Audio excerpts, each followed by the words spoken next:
Hello everyone, this is one more video. Welcome back మీ YouTube Siri vlogs. అన్నంలోకైనా ఇడ్లీలోకైనా వేడి వేడి సాంబార్ ఎలా తయారు చేయాలో ఇవాల్టి వీడియో అండి. వీడియో అయితే ఎక్కడ స్కిప్ చేయకుండా చూడండి. ముందుగా అయితే కందిపప్పుని నానబెట్టుకొని ఇలా ఒక 10 or 15 మినిట్స్ తర్వాత నానబెట్టిన కందిపప్పుని స్టవ్ మీద అయితే పెట్టుకొని దానిలోకి మనం కట్ చేసి పెట్టుకున్న టమోటాస్ అండ్ ఆనియన్స్ ఇలా కట్ చేసుకొని దీంట్లో వేసేసుకోవాలి కందిపప్పులో. ఇది పక్కన పెట్టేసి ఇది ఉడుకుతున్నప్పుడే మనము వెజిటేబుల్స్ అయితే తీసుకోవాలి.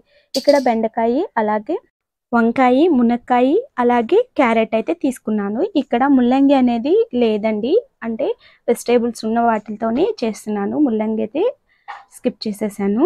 ఇక్కడైతే ఫస్ట్గా అయితే క్యారెట్ అయితే కట్ చేసేసుకుంటున్నాను. ఈ వెజిటేబుల్స్ అన్నీ కట్ చేసి పెట్టుకున్న తర్వాత ఈలోపు మనకు కందిపప్పు అయితే బాయిల్ అయిపోతుంది.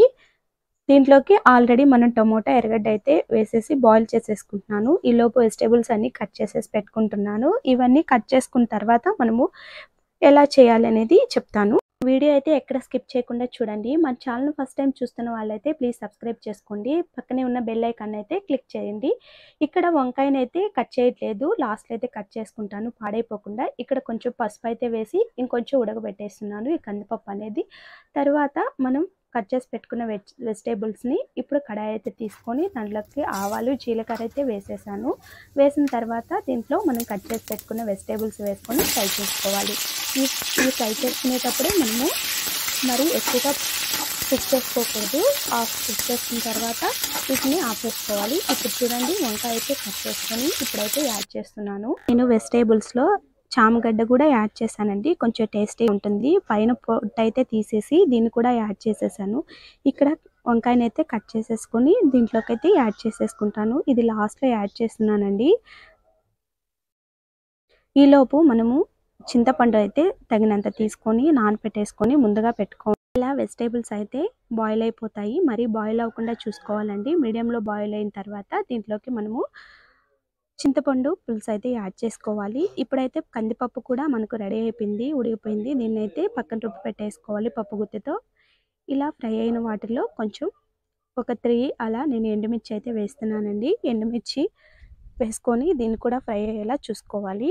ఇలా ఫ్రై అవుతుండగా దీంట్లోకి చింతపండు పులుసు అనేది యాడ్ చేసుకుంటే మనకు దీంట్లో మగ్గిపోతుంది.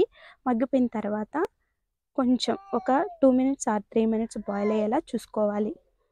ఈ చింతపండు బాగా వెజిటేబుల్స్కి పట్టేలోపు మనము ఇక్కడైతే పప్పునైతే రుబ్బి పెట్టుకున్నాం కదండి. పప్పుని రుబ్బి పెట్టుకున్న తర్వాత ఈ బాయిల్ అయిన ఈ వెజిటేబుల్స్ని, అలాగే ఈ చింతపండు పులుసు మిక్స్ అయిన ఈ వెజిటేబుల్స్ని మనము రుబ్బి పెట్టుకున్న కందిపప్పులోకి అయితే షిఫ్ట్ చేసేస్తాం.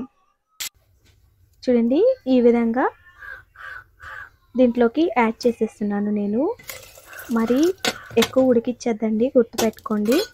లైట్గా ఉడికించామంటే సరిపోతుంది. ఈ విధంగా మనం మిక్స్ చేసుకున్న తర్వాత దీంట్లోకి సరిపడా వాటర్ యాడ్ చేసుకొని అలాగే దీంట్లోకి సాంబార్ పౌడర్ కూడా యాడ్ చేసుకొని సరిపడినంత సాల్ట్ కానీ ఉప్పు కానీ వేసుకొని మనం రుచికి తగ్గట్టు చూసుకొని దీన్నైతే అన్నంలో కానీ ఇడ్లీలో కానీ సర్వ్ చేసుకున్నామంటే చాలా సూపర్గా ఈజీగా తయారైపోతుందండి. అన్ని వెజిటేబుల్స్ అవసరం లేకుండానే ఎంతో ఈజీగా ఉన్న వాటితోనే ఎలా సాంబార్ ప్రిపేర్ చేయాలనేది మీకు ఎక్స్ప్లెయిన్ చేశాను కదండి. వీడియో నచ్చినట్లయితే లైక్ చేయండి, షేర్ చేయండి, కమెంట్ చేయండి. అలాగే మన ఛానల్ అయితే సబ్స్క్రైబ్ చేసుకోండి. పక్కనే ఉన్న బెల్ ఐకాన్ని క్లిక్ చేశారంటే మన నోటిఫికేషన్స్ అన్నీ మీకు వస్తుంది.